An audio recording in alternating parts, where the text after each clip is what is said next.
Angle's good. Oh, okay.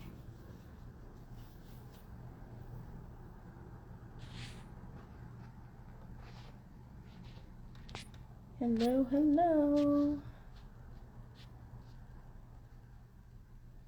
All right. Good. It's afternoon. It is. I don't know why I thought it was 12. Um, Good afternoon. Y'all, this is kind of bright to me.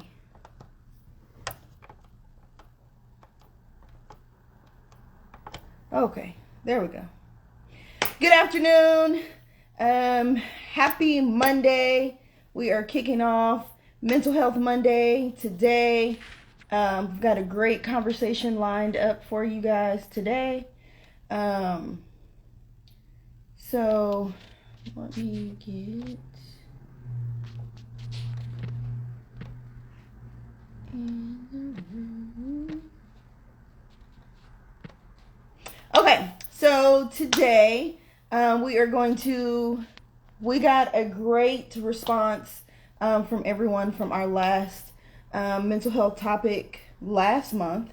So I decided that we are going to keep this as a monthly segment, a Mental Health Monday with our therapy friend.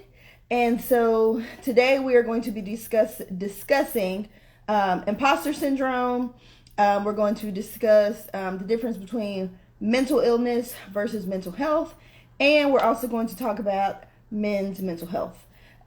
So we are going to jump into it. Let me get... or send me another request because it doesn't allow me to...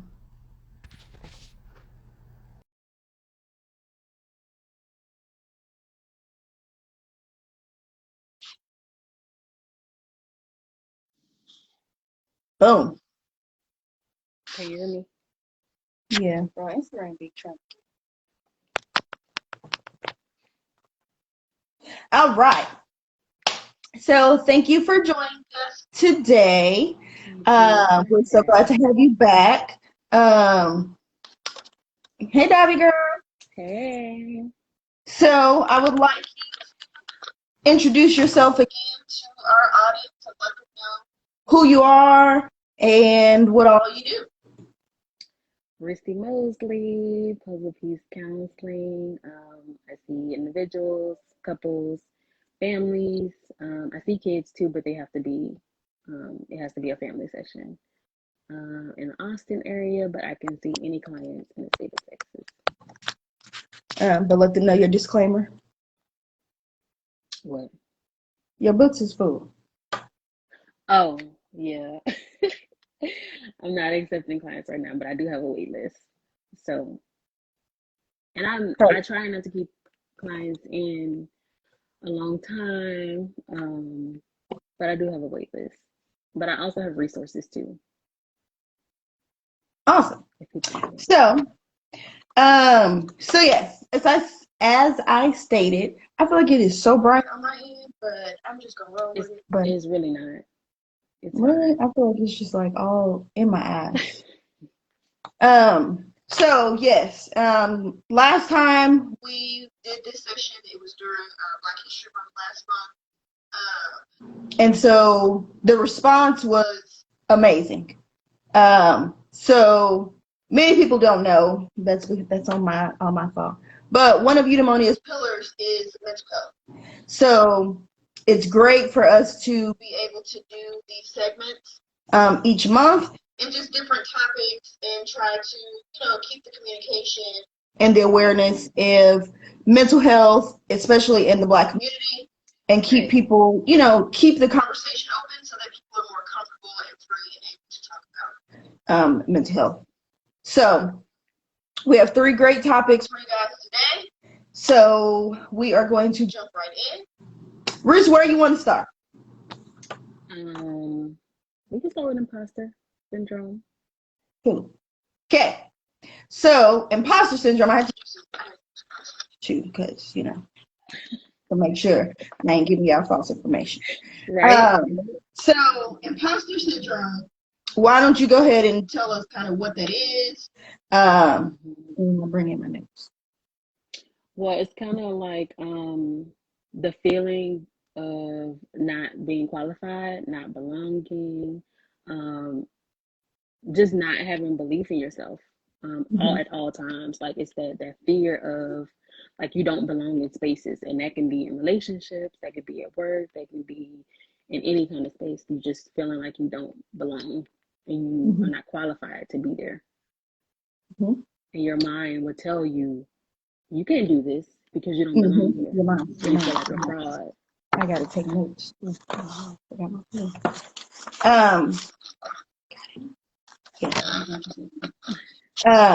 So yes, it's just doubting your ability to feel like fraud, essentially. And this is a psychiatric diagnosis. Yes. So this is, you know. Wait, is it? Has it been updated? I don't know. Remember, because it wasn't in the last DSM, but they just came out with a It's a new DSM. psychiatric illness. Okay, not particularly a diagnosis. I have to look into that actually, yeah, because I know they just released a new DSM, but I haven't gotten a chance to buy that one and go through it, so I'm not sure. Yes, they said it's a which is the DSM is which illness. So it isn't a psychiatric diagnosis, but it is considered an illness. Okay, the DSM is the book. It's kind of like the book of mental health professionals. It's the book that we use to diagnose and to look at symptoms to help a client's diagnose. For those who don't know what the DSM is. Yes. So a lot of times, I know I'm guilty myself of imposter syndrome.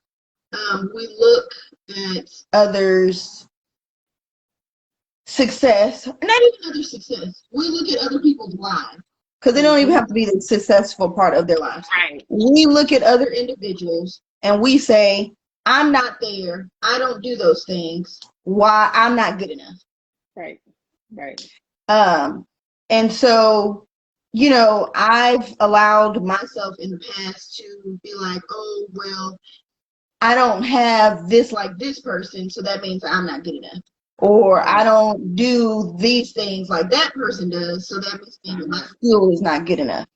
And so I'm glad that you said it's the mindset, because a lot of things start with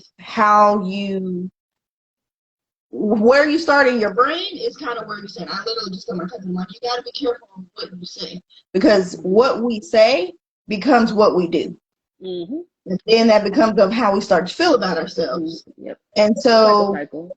Like it is. Say what you think becomes what you do.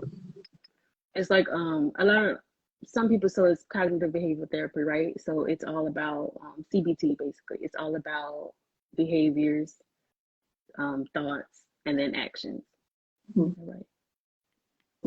Actions, behaviors. See, I got it. But basically, it's like it's a cycle, and it's kind of like all go together.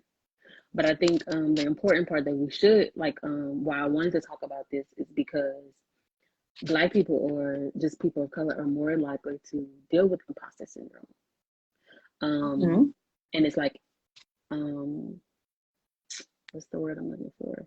It's bigger with us because society makes us already feel like we don't belong. And so, especially in work, right? Like there's people in higher positions that don't look like us. They don't have our experiences. And so it kind of reinforces the thought, shoot, I don't belong here. I'm not qualified to be here. And so with society telling us you don't belong, add that to the imposter syndrome that we already feel. It's like times 3. Exactly. So, which is great that you said that. Because, you know, we had the confirmation hearing of, you know, the Supreme Court justice. And so as a Black woman, and seeing how she was sitting there in all of her life, I'm sure, you know, she's always had to, we as Black women always feel like we have to go above and beyond. I have to make sure, right? Like you have to do twice as much. You have to be twice as good. Like, just so that you can sit at the same table with everyone else. Not to get an invitation, but just so that you have to be overqualified, right, to be able to fit in those rooms. And so that and causes, even if you are, you're mm-hmm. questioned, Yep. right? It's not taken. It's like, wait, how did you get here, kind of thing. Yep. Like, oh, what did you have to do? What did you, Mm-hmm. how did you get in here? Yep. So you have that cycle and that, so we're constantly looking at like, oh, well, if she did this, then I need to do that. And it kind of makes us seem like we always have to be perfect. Mm-hmm. So that's where a lot of women feel like, if I don't have the perfect life, if I don't have the perfect kids, if I don't have the perfect marriage, if I don't have the perfect, then as a woman, then what am I? Right. Mm-hmm. And perfectionism, guilty. Guilty because I feel like I always have to make sure I'm doing everything exactly the way it should be. Right. But it's like, according And to who?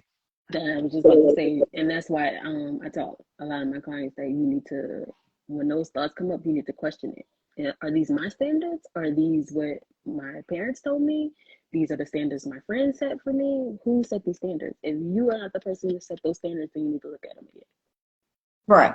And that's a good thing because imposter syndrome comes from the idea of being perfect and our family background.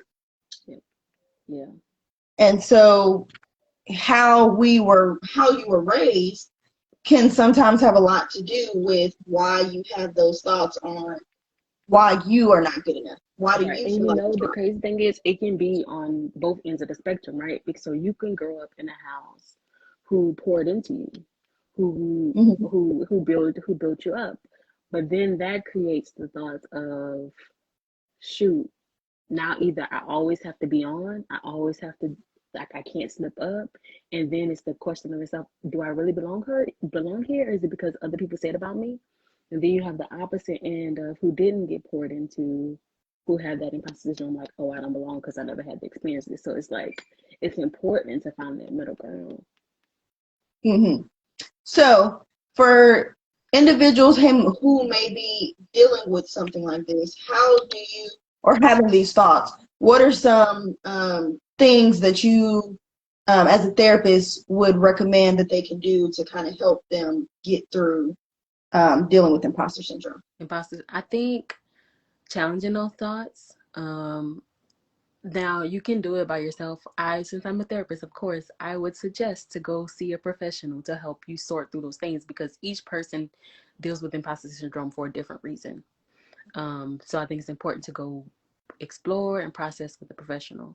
But just in general, I think it's just challenging them and to remembering the challenges those thoughts. So when they come up, is this, like I said, is this reality or is this my reality? Like, am I created this? So challenging them and see where they come from. Mm-hmm. And And then I know. Say that again. lean on your support system. Like, Oh, that's the person. Mm-hmm.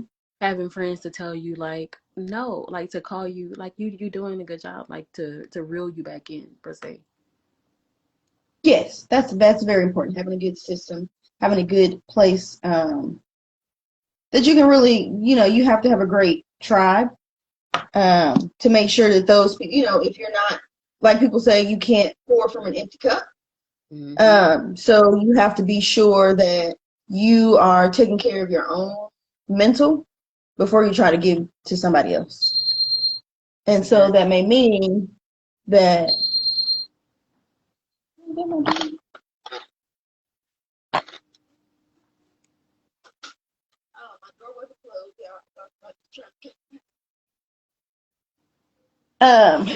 But making sure that you have a good support, like you were saying, and make sure that you take care of your own mental. I know for me, I had to really spend time alone with myself and really like figure out like, okay, what is it that you do enjoy? What is it that you don't enjoy?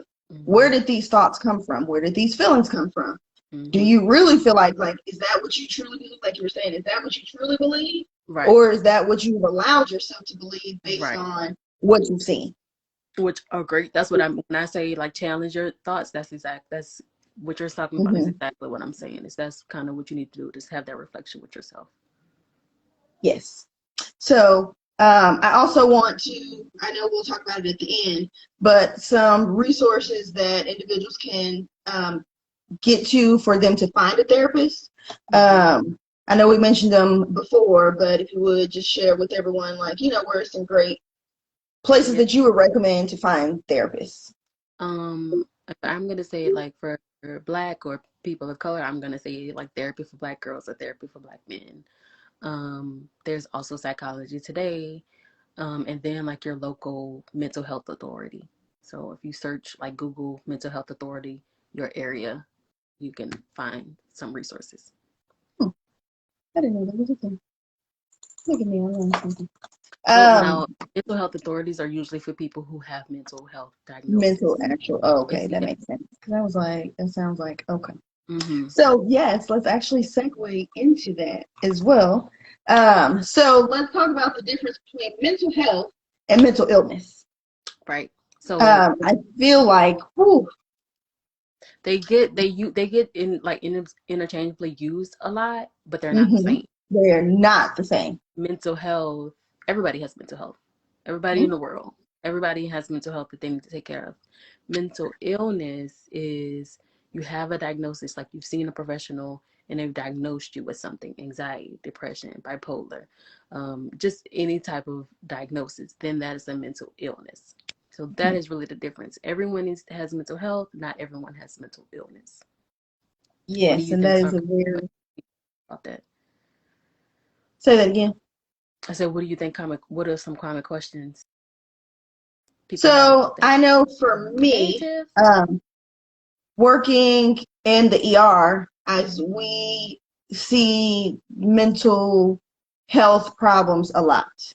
And I feel that as a Black woman in the Black community, mental health has always been a stigma for us because of people in our upbringing will say, well, if you know somebody in your cousin, like, yeah, growing up, I had a cousin that was schizophrenic. And people would just be like, oh, well, you're crazy. Mm-hmm. And just because you have a mental illness diagnosis doesn't make you crazy.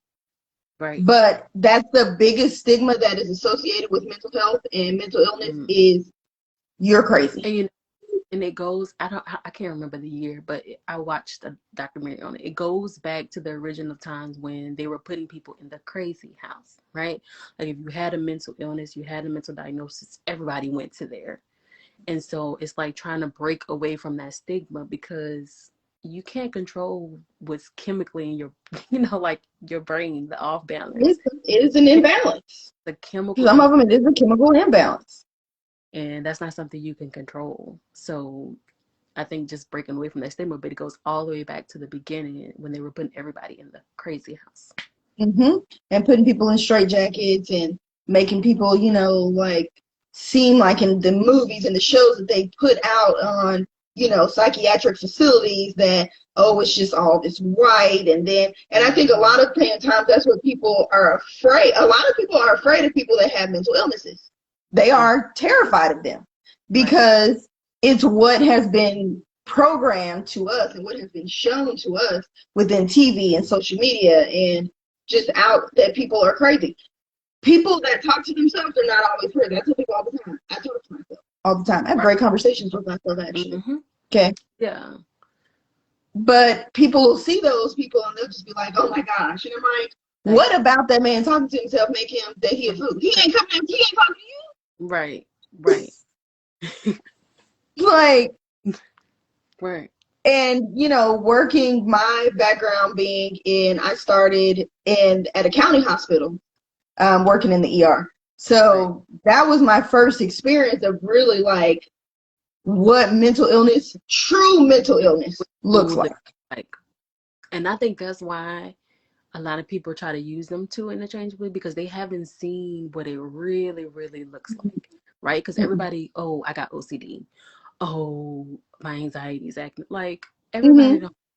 You don't know what the truth, because those people who are really struggling with those mental illnesses will tell you, Mm-hmm. don't just say you have it when you're really not dealing with it, because it's hard. It's hard It to deal is. with. And so I guess you mentioned some things that are actual mental. You said it's an actual diagnosis from a provider that says this is what you have. Mm-hmm. So a So lot of people. I'm I'm leery with like people like self-diagnosing. One, because we use the DSM-5 for a reason. It has what each mental illness is. It has what you need to like be experiencing to be diagnosed with that, for how long. Like the average person is not going to know that information. Like you need to No. go to a professional and have them do it. You can't just say you have something when you don't really know.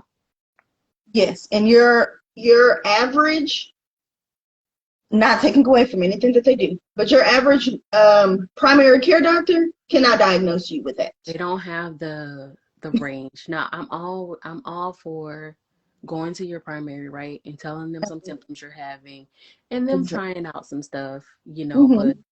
I'm all for there if there is a chemical imbalance, I'm all for therapy and medicine together, Right. because therapy alone won't correct the chemical imbalance. Nope. Like there's not enough coping skills in the world that's gonna help that. So what are some things that you see or hear that people who about medications when it comes to mental illnesses? I think a lot of it is the fear of, well, the stigma, right? The people who are on medicine, we're crazy. You are crazy. Like, you crazy. Why do you need that? That's one, the stigma. And then two, a lot, which probably will be the most I hear, is I don't want to have to take this for the rest of my life. I don't want to have to be dependent on it. Like, I don't want to have to need it. And so I think that's if I start taking it, I'm going to become dependent and I'm not going to be able to get off it. So I think that's what I hear the most. And a lot of times I tell people, you may be taking it for the rest of your life, and it may sound daunting, but to have a successful and fulfilling mental space, like, it may be something you need, but you can also go see a psychiatrist and they can decrease you. They can, you won't have to be on the same dosage. You won't have to. So it's things that you can do long term. And a lot of people think that if I take these medications, I'm not going to be able to function. I'm going to be so sleepy. It's going to knock me out. It's not going to make me, be a functioning person. Like I won't be able to do anything. And And that's not the case. feel that that's when you should go back to your psychiatrist or whoever prescribed the medicine and talk about that. Mm-hmm. See if there's other options. See if there are alternatives. Like, don't just. And then I also say, like, finding the right medicine is like, it's like trying on shoes. You have to try on. Some people get it right the first time, right? Like they get it, but then other people, they have to try 3 or 4 before they find the one that works for them. And I think some people don't want to go through Which that is, trial phase yeah, because that is kind of scary. Like, okay, well, I'm going to take this medication. It's not going to work for me. yeah. But then they'll just be like, well, that one didn't work, so I'm not going to use it again. I'm not gonna do anything, which happens a lot. It does. But Because people, and it's easier said than done. But stick it mhm, out. Work with the person who prescribed the meds for you, so you can find the right one for you. yes, you don't have to. I tell people all the time, especially people who battle with mental illnesses, you, it's kind of like, so I use the example like people who have seizures. Like, Mm-hmm. you have to take it. If you don't take your seizure medications, you will have a seizure. Like, that is the number one thing that will happen. If you don't take the medication, you will seize. And it's the same thing with people with mental illnesses. You have to take the medication to regulate you. This is not something, yes, like you say, therapy and medication combined would be helpful, but you can't just be like, well, I'm going to just only do therapy. But if it's a chemical imbalance that's within your body, that Mm-hmm. cannot be regulated on its Now, own. I will say, so what I tell clients is who have reservations about taking medicine, right? I'll tell them, well, I'll meet with you for 3 months, right? And we can work together. And if you find some coping skills and they're working for you, okay. But if we're 3 months in and you still kind of where you were day one, I'm like, okay, we need to have that medicine conversation again. So I'm not. medicine first. I'm not a medicine first therapist. I will let us explore to see if we can, figure out some other stuff. But if, like I said, if we 3 months in and it's still the same, let's talk about some medication. And when you say 3 months in, is this like 3 months and we talk one time, we meet one time a month, 3 months, No, or? no. Yeah. We need to be at least a month. Yes. And that's pushing it. I would rather weekly. Yes. Mm-hmm. And that makes it, because I feel like people are like, well, I see my therapist, and I'm like, okay, well, how often do you see him? Oh, I haven't talked to her in a while. Yeah, no. Okay. Most of my clients are every other week because I'm private pay. And so I want to be affordable, right? So not everybody can afford me pay out of pocket every week. But that's the least I would do. If I'm doing once a month, it's because I think you're at a space where once a month is okay. Okay. But that's usually after you've had some sessions with them to work on coping skills, work on client once a month. I'm not doing that. Yeah. I don't think it's ethically sound. Just that's my viewpoint. Makes sense. But it's a great topic because I recently had the conversation with someone about, well, I don't want to be on medication because, mind you, they haven't even talked to a therapist. They haven't seen a therapist. Yeah. They haven't even tried. They just feel like everyone, and there are some psychiatrists out there that, okay. So I guess let's explain what the difference between a psychologist and a psychiatrist. Well, I think they both can prescribe medicine, I believe. I'm not sure about. No, not all psychologists can prescribe.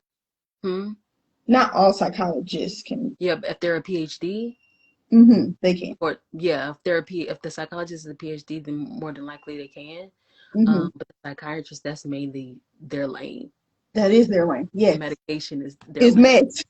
And so, a lot of people feel like when they go see. Psychologist is probably going to do therapy and medicine with you, versus a psychiatrist is just strictly meds. That's all they're going to give you. Which I say I've been meeting a few psychiatrists who are trying to change that stigma. Like they're trying to my full-time job, our psychiatrist, she's trying to do more. Like she's assessing more versus like, oh, I'm just going to give you this med. And so hopefully there's a turning point in that too. I think so. And I actually, let me write that down. For one of our mental health Mondays, we can maybe do a joint discussion with a psychiatrist. Yeah, that would be cool. And kind of get her viewpoint, because I do know one. I be having to write notes down, y'all. I'm old. So that I can add that on. But that actually would be a great conversation to have, because that's something that's gonna be, knowing the difference between who to see. Because we can tell you a therapist, but you got to know who to go see. Do I need to see a psychiatrist to help me? Or can I go to a psychologist? Because they're not the same. Very true. Very true. So you have to know what you need. I think sometimes people in the field can forget that because there's so many different types of mental health professionals.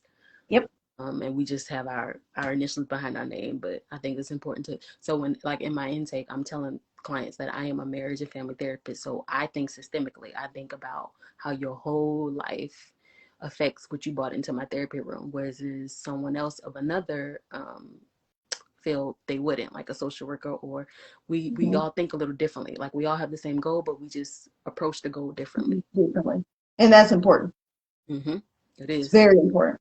And so that's why, just like finding the right medication, finding the right therapist is also something that will take time. Which not going to be one session. But you don't want to open up to somebody and they have to open up to somebody else. But if you want it to be beneficial, you want it to help, you have to find the right fit for you. You do. And just, give yourself some grace, take some time. Don't feel like, go circling back to the imposter. Well, they have a great therapist and they've been working through their coping skills and but you don't know what it took for them to find that therapist. Not everybody gets it right on the first try. Yeah. And so you have to, be patient with yourself and know that just because what someone else's finish line looks like, you don't know the route and the path it has to get there. Right. So it's very important. But yeah, I think that would be great to add a psychiatrist. Yes. Um, because I have these conversations at work a lot, and so as an ER nurse, I know we deal with mental health things a lot. Some real, some fake. So I'm trained as a nurse to know how to approach and how to deal with mental health, what avenues to take, what things to not do, how to protect myself. Those are things that we have to be trained in, because in the ER we get whatever comes in. So I get the people that are in manic stages. I get the people who have been off their meds for so long. I get the people who are suicidal. I get the people who have attempted suicide. We get all of that.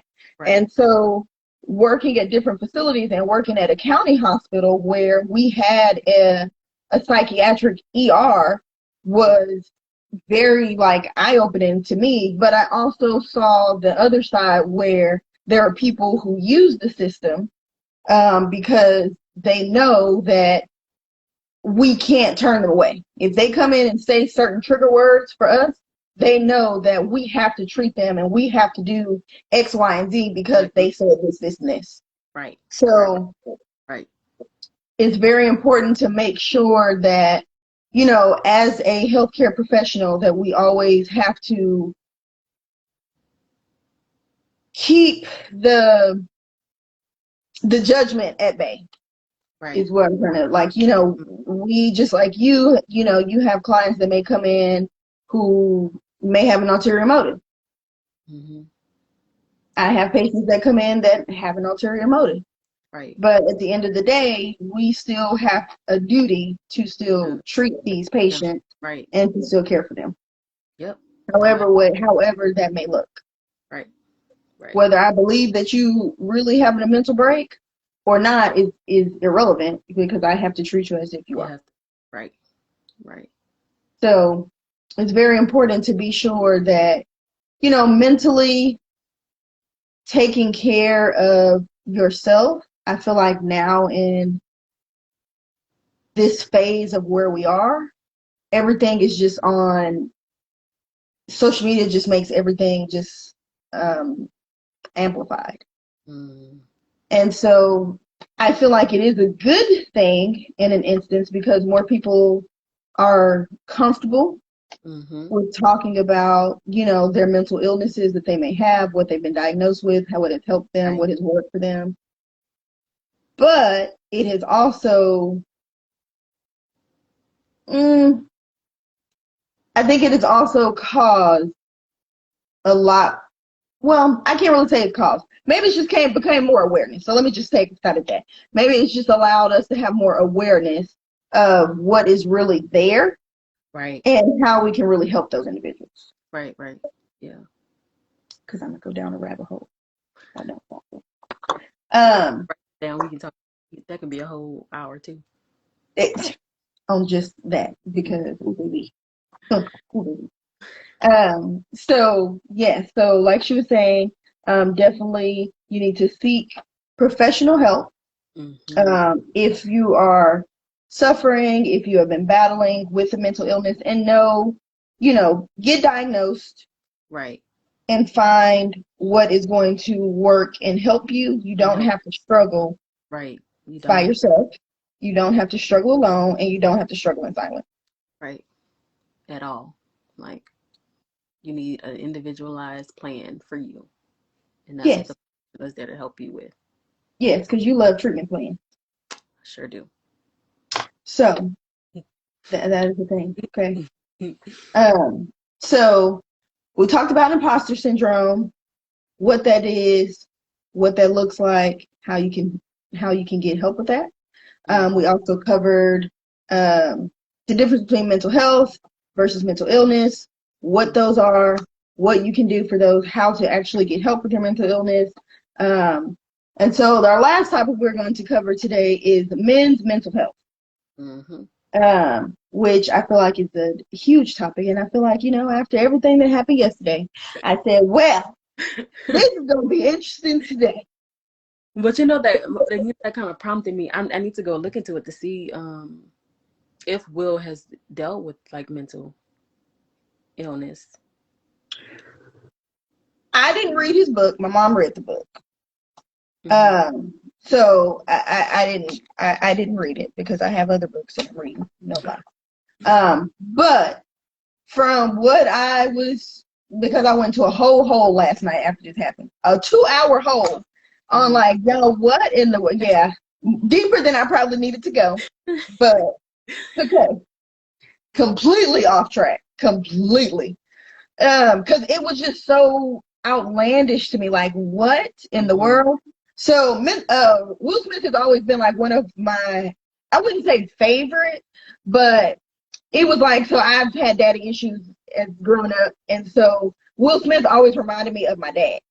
Like Mm-hmm. he always like looked like him, so I would just always like gravitate towards, oh, like, oh man, so I would watch all the shows. I was always like into the music as much as it's up, but into like, the rapping and the music and all this stuff, the movies, like that was just my way. I know that I know that as now that I'm older, but that was my way as a kid how to cope with not having my dad around. So it Mm-hmm. was like, oh, I'm gonna just gravitate to Will Smith. Right. So that's why I think I went down such a deeper hole than probably most people did, because I was just like, well, hold on, boy, Yeah, like, where did this come what from? was you doing here? Yeah. Um, so I feel, so from what my rabbit hole took me down, um, in his book, he mentioned, and now let me start here. I don't condone any violence, okay? Eudaimonia, Wellness and Beauty, we do not condone violence, okay? We do not condone violence. We do not accept bullying. We don't do any of that, okay? Right. That is just our platform in general. We just don't. But it's a discussion that we're going to have about men's mental health. I Mm-hmm. don't want nobody to feel like I'm saying or trying to justify That's fine. anything in saying that violence is okay, because Right. I'm not. So, disclaimer, put that out there. So I didn't know that as a child, his mom was abused by his father. Mm-hmm. And so apparently he went into a very detailed spiel in his book about him not feeling like he was able to protect his mom from his dad, Mm-hmm. Oh, from domestic violence. right. So you have that. Mm-hmm. During his speech, he talked about, being in the industry and always having to be disrespected by other people, Right. And just kind of take always having to what take. you like to do anyway. He And always got to take with, and then be smiled about it and be like, I'm G about it. So yep. we don't know what mentally he could be going through. Right. Okay, I'm a big devil's advocate Don't because know. Yeah, you never know we somebody don't know. what he We went. don't know what he's battling, what he's dealt with, what he's, we don't know. We're in a man's life. We only see what we Struggle, see. Jada's condition. Like we don't know Right, what which I didn't know the girl had alopecia. I had no idea the woman had it alopecia. either. Just learned last night. Had no idea. I just thought she just decided she wanted to just cut her hair off. Mm-hmm. A lot of people But do. she's done it before, right? Right. So So I didn't think that was, I was just like, oh, okay. But I see I see two sides of this when it comes mm-hmm. to black men. When you have a black son, I have black godsons, I have a black boyfriend.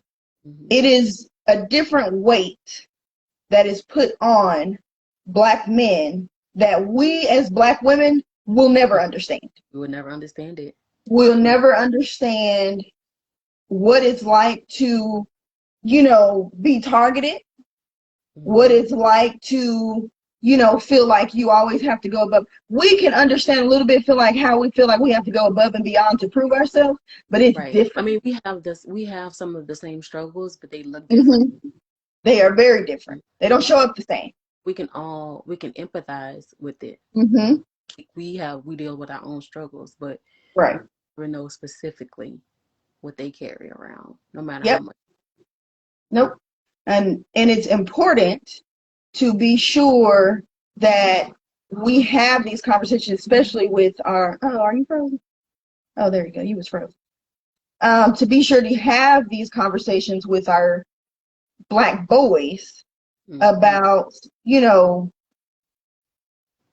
this first showed up. I mean, my godsons, I'm very close to my godsons. One's older than the other. Like, one of them, he's 3. Well, he about to be 3. So it looks a little different for him, but it's still having to, have conversations with my friends about situations they have to go through with their children. Right. At 6 years old. Yeah. About being bullied because of what you look like. Yeah. Yeah. That is a whole nother type of the sentiment of, oh, just let them be kids. Don't take their innocence away. Like, our kids don't get to keep their innocence. So I'm like, and these are conversations you having at 6. Yeah.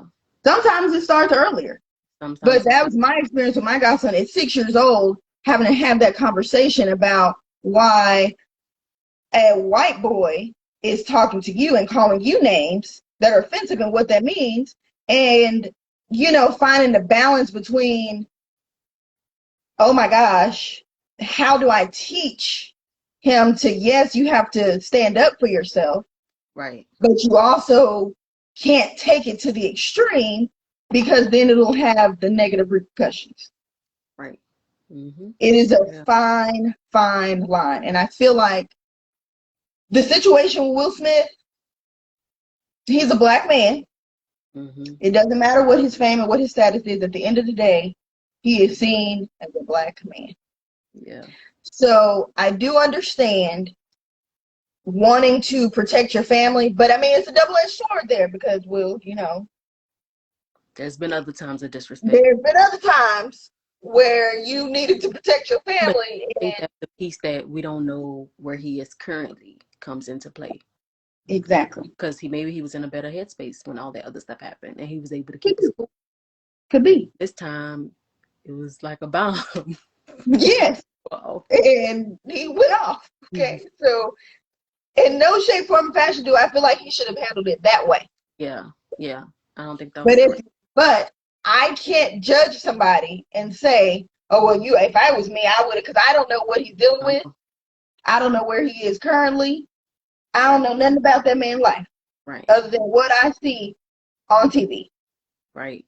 Mm-hmm. Do I think it's going to have some negative repercussions on him? Yes. Yeah. Probably.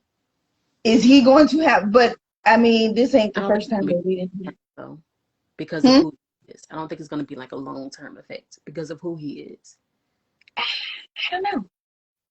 I'm interested to see how this is going to play out because I can see both ways. You did this on a global scale.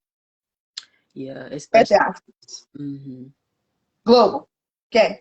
Because I had to watch the unedited version in Japan. First, I had to watch the whole. Okay, I went down the hole because they cut it off. Everything that they were saying, the whole segment went completely blank. You didn't hear nothing. It was just silent. Japan's was still playing. Okay, other countries, they were still playing.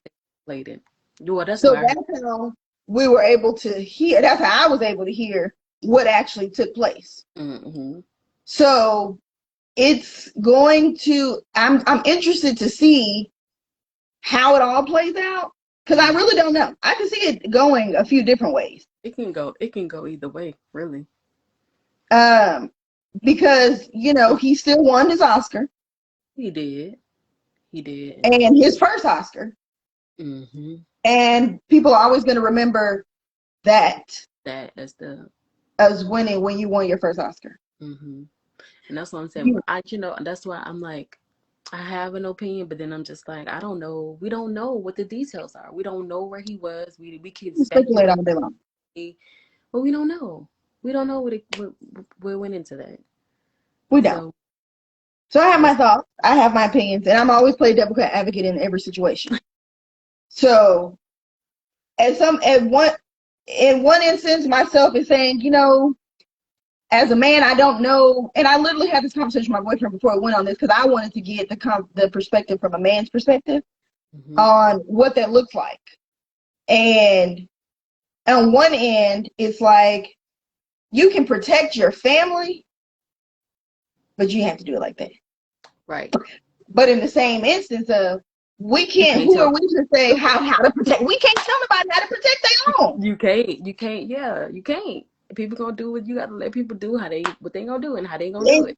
Exactly. So who am I to judge somebody on, oh, you should protect them this way and you should have did it this way or you could have did. It's always shoulda, coulda, woulda. Okay. And like LeBron said, I posted this yesterday prior to me knowing anything about what had happened at the Oscars, so I didn't watch it live. Truthfully, I just wanted to watch the Oscars for Beyonce's performance. That was all I wanted to see. Because I mean, historically, I mean, just the Oscars have just never been for us. It's not for us. That's why I don't watch it. It's not for us. So it's not. I stopped watching. You know, when we get some movies, and we got some dang good actors and actresses in our Black community. Mm-hmm. Amazing people. That for the fact that Will Smith has been in the industry and this is his first Oscar, right? And how good he is and who he is. Okay, the man might not rap very well, but the man can get on the screen. And he had some hits, but they just wasn't, you know, they wasn't doing what they need to do. But it's fine. I mean, so for me, it's just like, you know, the Oscars, the stuff that they see and what I don't see the same, I don't connect with the same things that they connect with. Yeah. So for me, y'all thought it could be an amazing movie and I could think it sucked. Yeah. But that's how it is though. You know? It is. But for us, it's never on a global scale. No, that's why it's so important to support your own people. But that's another thing. Yeah. So when it comes to Black men and mental health, what does that look like to you? Like, what should we do? Yeah. I just think we have to do what we've been doing about just the stigma of mental health. It's breaking that wall down and giving them safe spaces to vent without judgment, because we sometimes can be judgmental without even wanting to be or realizing that we are. And so just giving them safe spaces to vent and talk, and then pushing them to go and see a professional. Like letting them know that it's okay, letting them know that it's okay to have moments of softness, not weakness, softness, and there's nothing wrong with it. And I think we just have to continue to push that and be there for them and be safe spaces and be advocates for them in their lives. And I think we can't save them all, but we can try. It's true. It's true. So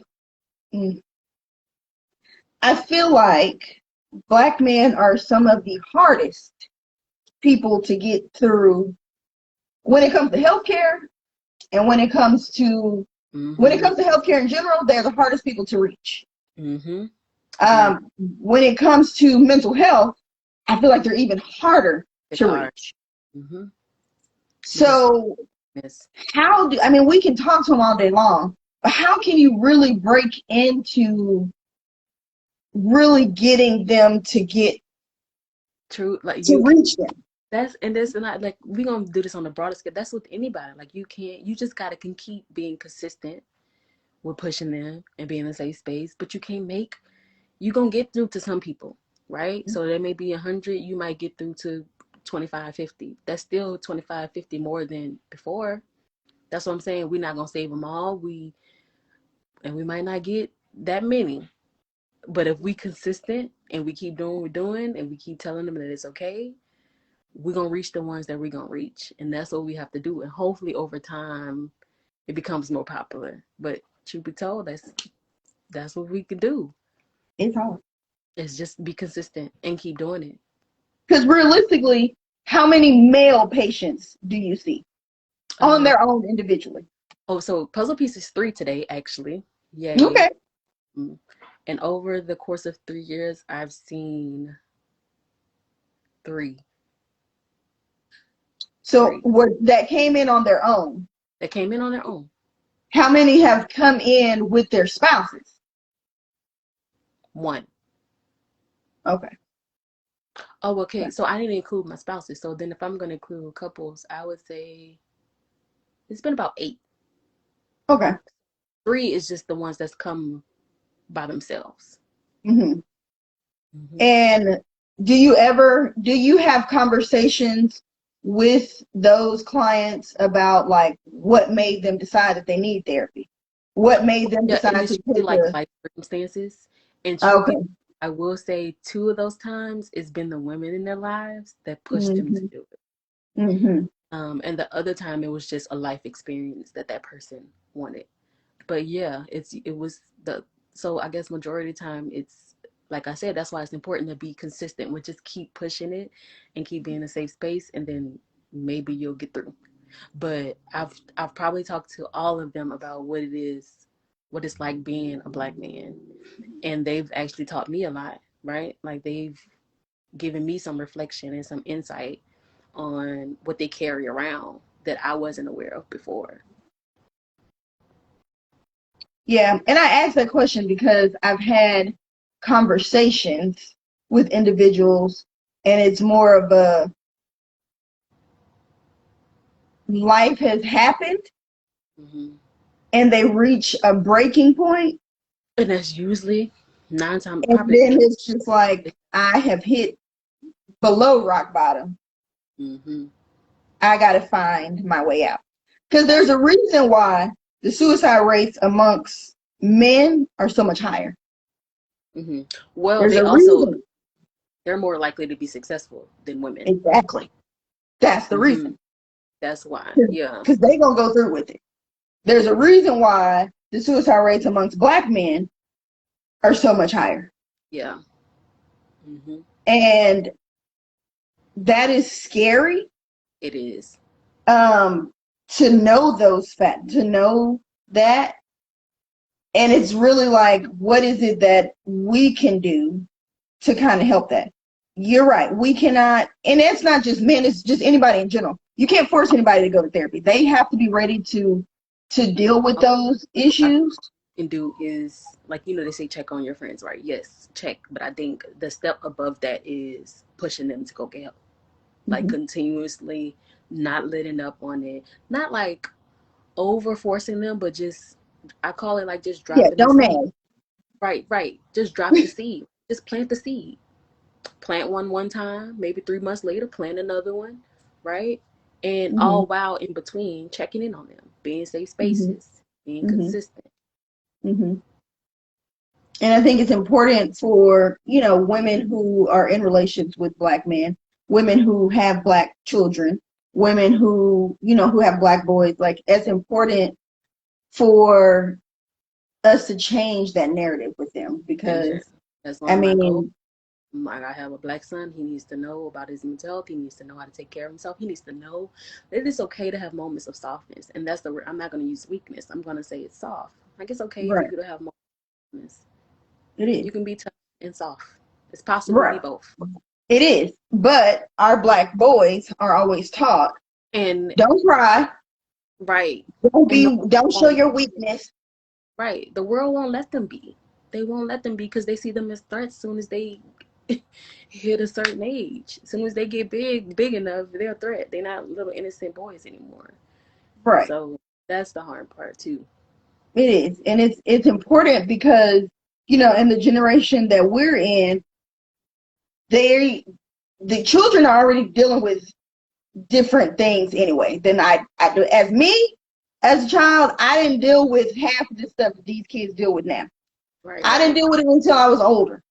Yeah. They started, because of the world of social media, they start seeing stuff Young. too early. And even if they're not seeing it, they have friends who are seeing it and they're And exposing them to it. So you can yep. keep it out your house all you want, but they have friends and they go to school. And That's what those, you don't know what those kids are you exposed to. have them prepared. Like like you just have they have to be prepared. And this sucks and it's hard. That's the hard part of parenting, but they have to be prepared. Yes, because you don't want your child to feel like, one, they are already, as a black boy, that they already have things in front of them that they're not going to be prepared for. Right. There are things that are going to be ahead of them that they're not going to see coming. Mm-hmm. Right. And you don't know what that's going to look like. So like you said, you have to prepare them the best that you can. That best that you can. Because in a blink of an eye, it could all change. Right. And that's the sad reality. It And is. that's what I'm saying. That's why it's important to just be consistent, be safe spaces, be supportive, and just be there. Just be Yeah. in the. And like I was saying, the article that I had read last month from Essence Magazine is a great article. And so it really changed how I've started to communicate in my own relationship. Yeah, I can check on him and see how he's doing. But now I take it a step further and I'm like, okay, how can I support you this week? What do you need me to support you with on X, Y, and Z? If you have work stuff or work commitment, what is a way that you need me as your significant other to support you? Because I can check on you and be like, how you doing? I'm good. Right. But asking them how you, and it has made a world of difference. Right. Because it really makes him have to be like, well, this week, like last week, I need some space. Right. My work week is hectic. I have a lot of projects coming up. And so I'm already feeling overwhelmed at work. Space.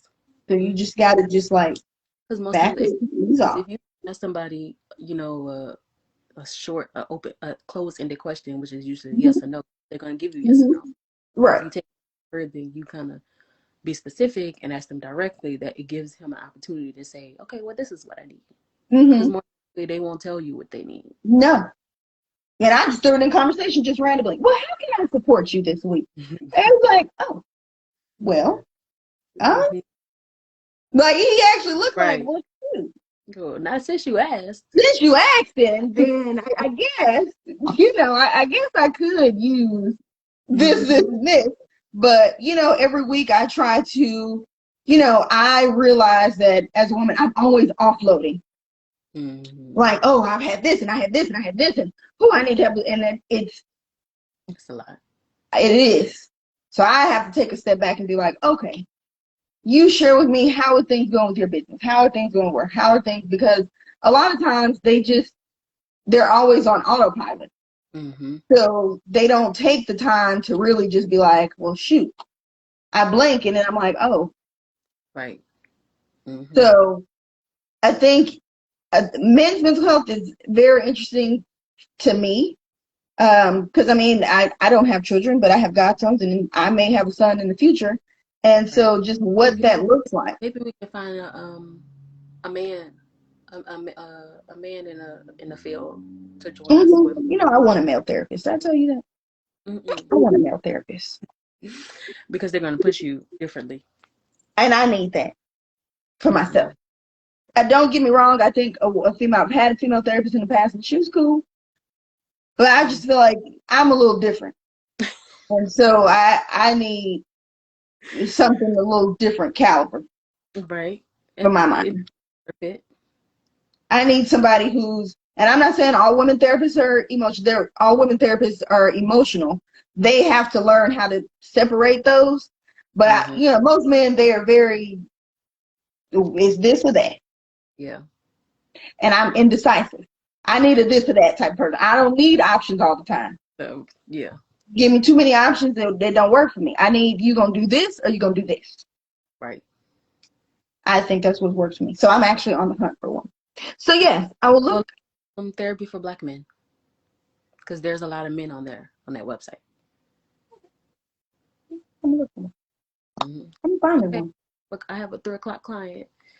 All right. Well, it was great. Thank you so much for catching up with us today. We're going to bring this back again next month. Oh, we already got. So the next one is April 11th, I think. 11th. April 11th. Another Mental Health Monday. See y'all next right time. Here. See you then. Bye. Toodles. All right. So our Mental Health Monday segment has wrapped. Feel the conversation, y'all, an hour go real quick. But I think we had amazing conversation today. Some great topics that we covered. I will be sure to, you can always DM Aristia with any, questions that you may have on needing resources. She's always available to answer any questions for you all. You can always send me a DM as well. My DM box is always open to answer any questions that you all may have. I appreciate y'all tuning in to Mental Health Monday. Again, we are going to do this again April 11th. So if you guys have any like topics that y'all would like us to like discuss, definitely let us know. We kind of come up with our topics based on our experience with mental health, and so just hot topics that we feel like need to be discussed that may not always get an opportunity to have an open conversation. So if you have any questions about anything, you have any topics that you would love for us to discuss, definitely let us know. We'll be doing this every month. On Monday, Mental Health Monday is a thing for Eudaimonia. So we already got it planned out because we both have crazy busy schedules. And so we want to make sure that we are providing as much information and resources to you all to help with mental health as possible. Like I said before, mental health is one of the pillars. Eudaimonia operates under 4 pillars, and mental health is one of our pillars. And so, the way that I thought that my mental health pillar was going to look like, I actually had to kind of switch it because, I can offer and go. It doesn't take anything for me to go live and talk to y'all about things and bringing her in. And like, we discussed today, getting a psychiatrist to be able to come and talk with you guys as well, finding a Black therapist for you guys to have different perspectives. I always want to be sure that we're able to meet you where you are, but challenge you as well. So thank you guys for tuning in with us today. I hope that you learned something. Even if it's just one takeaway, that you are able to take something that you can use for today or the rest of your week. Stay tuned for the things that we have coming up next. Thank you guys so much, and we'll talk soon.